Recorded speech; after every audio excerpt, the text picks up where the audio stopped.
Welcome back to Grandpa's Shop. In this segment, we're going to talk about welders and how they function and what they do. Another part of shop importance that you need to be aware of. Keep your workspace clear. Seats, various things on the floor, keep them back out of the way. That way when you turn around, Grandpa doesn't stumble over. Follow me over here. I want to talk to you about two very important tools in welding. You have a MIG welder, which is also known as a wire welder, and you also have a stick welder. Stick welders are old, just like Grandpa. Stick welders but do a very good job, just like Grandpa. Two totally different tools, but yet they do the same kind of type of work, but in different environments. Just like when you use your computers, you use them for different things. Welders have different jobs also. This is a stick welder in that it uses a rod. New welding rods, which we keep here in the cabinet, look like this. We buy them at the store where we buy welding supplies. And each one of them are used when we weld. The MIG welder does similar work, but it works entirely different. It also has a stinger, which we call both that a stinger and this a stinger as well. However, instead of using a rod like the stick welder uses, it actually uses a roll of wire, which is stored generally inside of your welder. And this roll of wire is what is being fed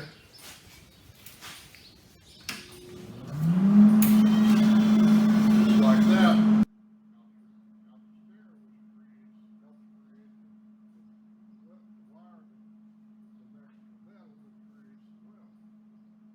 Now, let me explain to you a little bit how both of these are similar and how they're different. Welding is done by making electricity flow from one place to another. In each type of welder, you always have some type of what we call a ground clamp, which means that this is attached to the surface that you're going to be welding to. And then that same electric current flows through this cable back through the welder back to the metal that you're welding on. Let me show you something. Keep your eyes away, but I'm not going to use my helmet for this watch. See how electricity flows and creates light?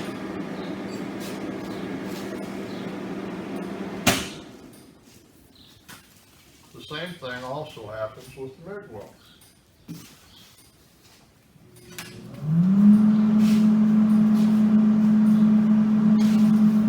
This also is accomplished by when we pull the trigger, just like on a hot glue gun.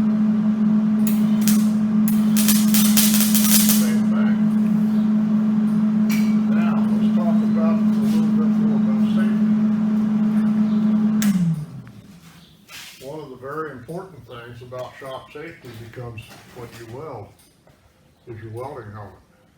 This is the barrier between your eyes and the arc that you're creating with the welder. And this arc can be very, very dangerous to your eyes.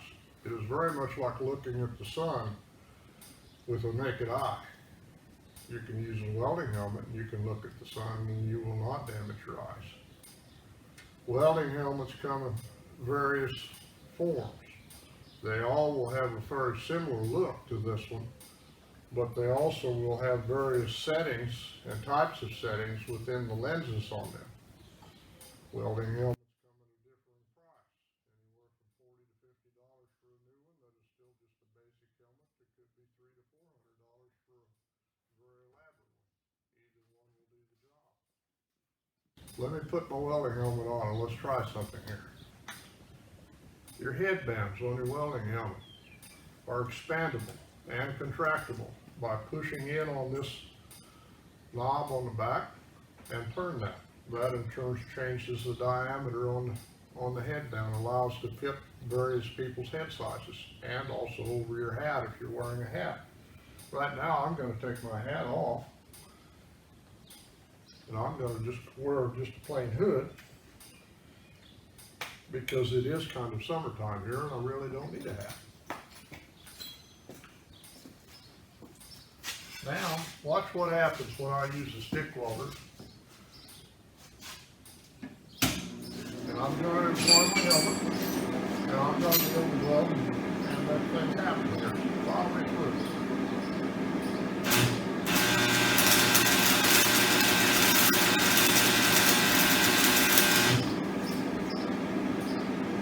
See, that's pretty bright. Without my helmet on, I wouldn't be able to see what I was doing. Helmet, the proper type of lenses, they work well. When you have a welding helmet, it's very important that you take care of this helmet. It's as important as any tool in the shop, and it is a tool. One of the things that's very necessary to pay attention to is the condition of your lenses in the This is the area where you see through on your welding helmet. If you drop a helmet on the floor, it is entirely possible that you may crack those lenses because they're nearly always made of glass. If you have a crack in a welding helmet lens, you may not see it, but that very, very minute crack could cause you to burn your eyes. When that happens, you will notice after a few hours after you have welded that all of a sudden, boy, my eyes don't feel right and they burn. And then they kind of, if it's severe enough, you can kind of feel like, hey, it feels like somebody put sand in my eyes. And it can become very severe injury, and you should go consult a doctor. But always remember, take care of your welding helmet.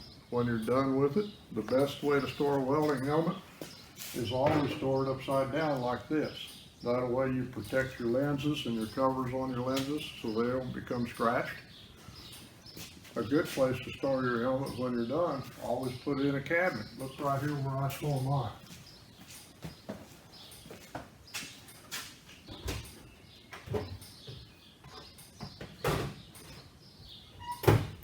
That protects my helmet, keeps it clean, keeps it out of the dust, ready to go when I need to use it.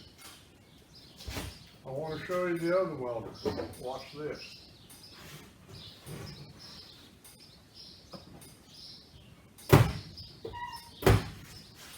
The MIG welder we talked about a while ago. I'm going to turn it on. On the stick welder that we used a minute ago, this glue on the outside of the welding rod is actually a type of flame. In various minerals, when they burn, they create a shield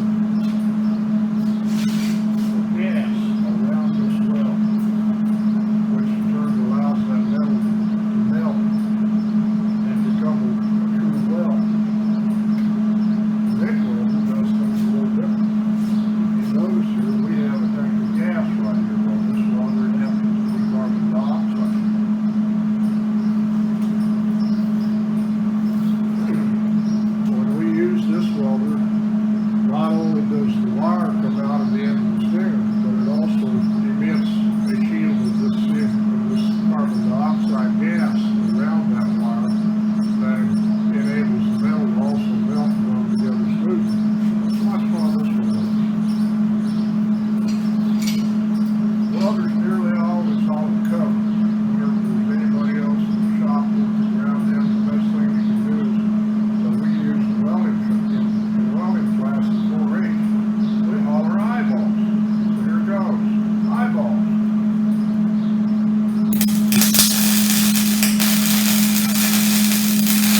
Again, I'm going to take my helmet off and I'm going to hang it right here on the welder in a safe place. Welding has many uses in many, many places. You have giant steel buildings built that go many stories high, but the substructure in those buildings has all been built by somebody that welded those structures together. In a normal farm shop like we have here, most of our welding is done is to repair things that break. You can also use welders to make neat ornaments to put around the yard. There's all kinds of things that welders get employed to do. Welding as an occupation is a great job.